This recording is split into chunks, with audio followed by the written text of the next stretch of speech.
Okay, so we're going to talk about how to use references and a bit about gesture drawing. I'm currently using references from Senshi Stock. They are my favorite, and when I discovered them, it was a game changer for me. So there's a few different ways to utilize reference. And if you are very new to the concept of using a reference for poses, for lighting, for anything, costume design. Now, their costumes are more to show off the pose. There are great resources for costume design references that you can find. I like to use Pinterest a lot for help with figuring out how to do fabric folds and things like that. I'm going to talk a little bit more about poses because everything else is a little bit ahead of where I want to teach today. So let's go ahead and start with one of the things that I like to do when I'm having a lot of trouble. I like to take my reference, and you can do this traditionally as well. You can print out your reference and either use a tracing paper, a light box, or if you can lower the opacity of your image before you print it out, that's another way to do it. On this program, I use Clip Studio Paint. I just like to toss a layer of white. It's going to take 100 years. There we go. Lower the opacity so I can play with the opacity. Then I get another layer here, and then I get to work. So let's pick this pose here. There's a lot going on here, and there's two people, so it's a little extra intimidating. But say you want to draw two characters doing this. You want your characters to be fighting off zombies or something. So we're going to go in, and we're going to break down these shapes, and I'm going to keep it very, very simple. There are many different good, solid ways to break down your shapes, but you want to keep it simple so you know what you're doing at a glance. So for the head, I like to figure out where the face is, and I do that by sort of making a mask on the person. And the mask will cover not exactly where the hairline is, but I do like to go in where a mask would go. It helps point out the hairline without exactly following it, especially if your hairline is going to be different on your character. From there, you're going to want to grab the back of the head, and this doesn't have to be exact. We're going to go down to the shoulders. You have your shoulder here, you have another shoulder here, and your hands meet here. So you have this line, so you have this V shape. So that's the shape you want to keep in mind when it comes to that part of the pose. And then the body. There's so many different ways that people break this down. It's important to understand the rib cage is here, the spine goes this way, the pelvis is here, so on and so forth. But that's so advanced and hard, even for me at this point, to really break down when I'm just sketching out a pose or when I'm trying to understand a reference. So what I like to do is I like to find the hips, the belly button's a good landmark. On her here, she's wearing pants, so that really, really helps. You're going to want to, I'm going to use a box, and this is her front,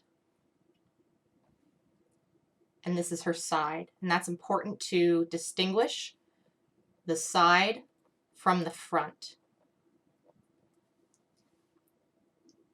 And it comes back out. I like to mark the legs by your traditional briefs sort of placement, even though the interaction between the leg and the hip is a little more intricate than that, or a lot more intricate than that. And then we have this, curve here on her. So it's good to remember putting a little extra curve, especially on a more curved figure or a traditionally feminine figure. So we have a bit of a box here. We have a bit of a triangle here. We have a leg, a knee, a leg, a joint, and the foot. We have a leg, a knee, leg, joint, foot. So this really lets us see, and if I bring the opacity back up, we can really see the alignment between these two knees and these two here. And from here, it's going to be easier to break down these shapes and draw it than if we were just looking at the reference and saying, oh my gosh, I don't know where that anatomy is. So I would say you're not going to want to go into your drawing with this. You don't want to go over this. You're not going to learn anything from that. Well, you might, but you're not going to learn a lot. And you're definitely not going to learn nearly as much as if you are going to learn from when you just use it as a reference. We're referencing our reference. So we broke it down, we're looking at it, and we say, okay, how do I draw this character? Well, we wanted to start with the face, right? Oh, let's bring that opacity back up.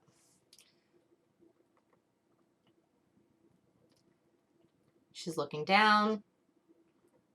Put the eye line in. Put the ear in. Ooh.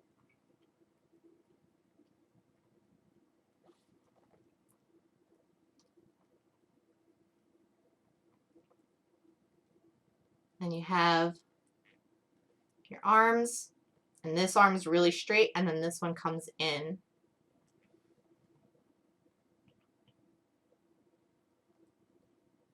And that helps so much more to see these. And then you can sort of play with it. I recommend using flow and curves. So on here, I use this very straight line to show me where everything is. But when I draw it, I'm gonna get in there with some curved lines to give it some more action.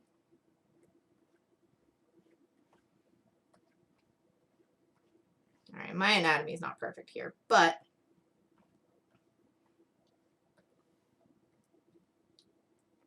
my anatomy is really not perfect here.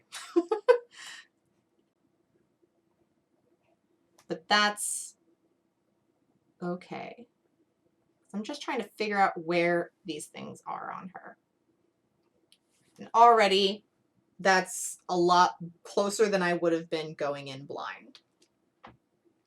So that's a good way to break down a pose. Something else I definitely recommend is what we call gesture drawing.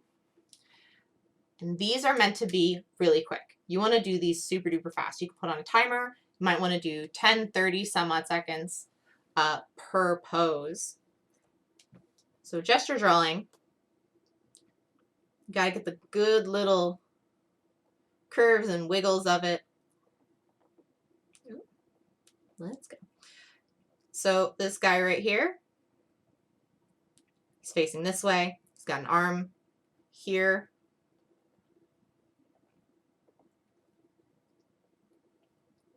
And this is just one of many ways to do a gesture drawing.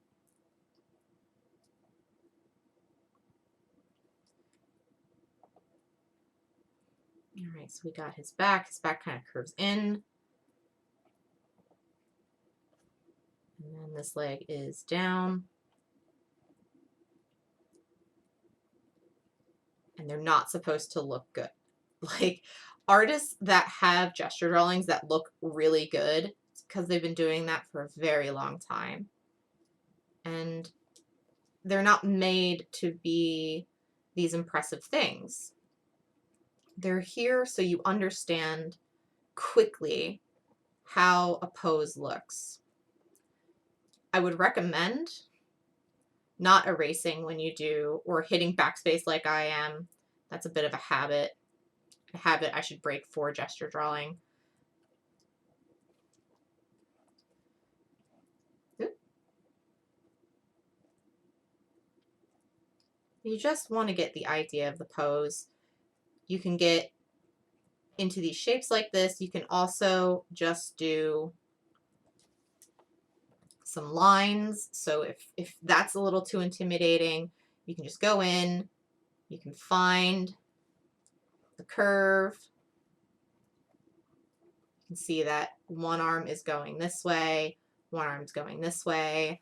It doesn't have to be overly complicated. And the faster you can do these, the better it's going to help your brain quickly pick up how to do all these complicated shapes and poses without them being stiff. Like this one here is a great example. It looks pretty stiff. Her shoulders are pretty straight. This feels like a straight line from here to here, right? This leg's pretty straight. This leg, even though it's out, it's pretty straight. You're going to want to find the curves in this.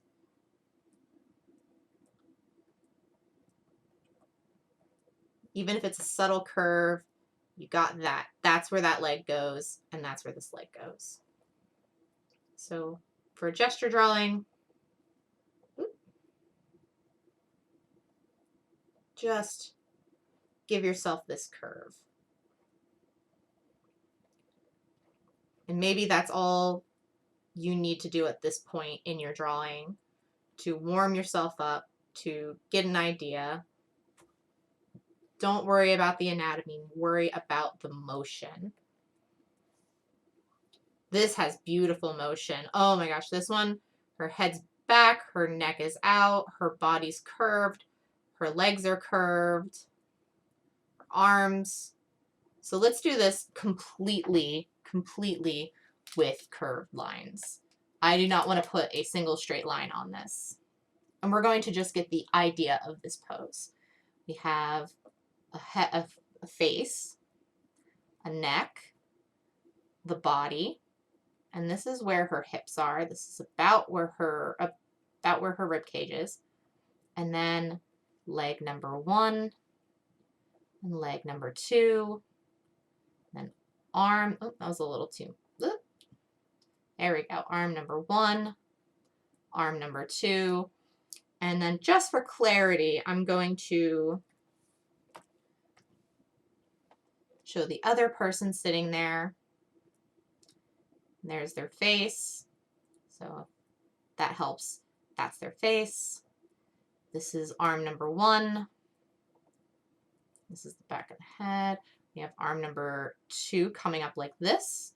And then her body is on a curve. If you think about it behind here, just for her leg to be there, you're probably going to get a bit of a tilt in the hips. So the hips tilt here. We have this leg here. And then this leg is hidden. It is a mystery. But there's so many things that could be going on. It could be behind her here. It could possibly, maybe, probably not actually. Probably is back this way. I don't know. That's just a good way to practice, to loosen up, and this is a wonderful exercise to do. Again, you can do it with shapes, you can do it with lines, you can do it with curved lines, and break down the shapes that you see in the art itself or in the photo itself. And this is just one of many ways to use a reference for gesture drawing and warming up.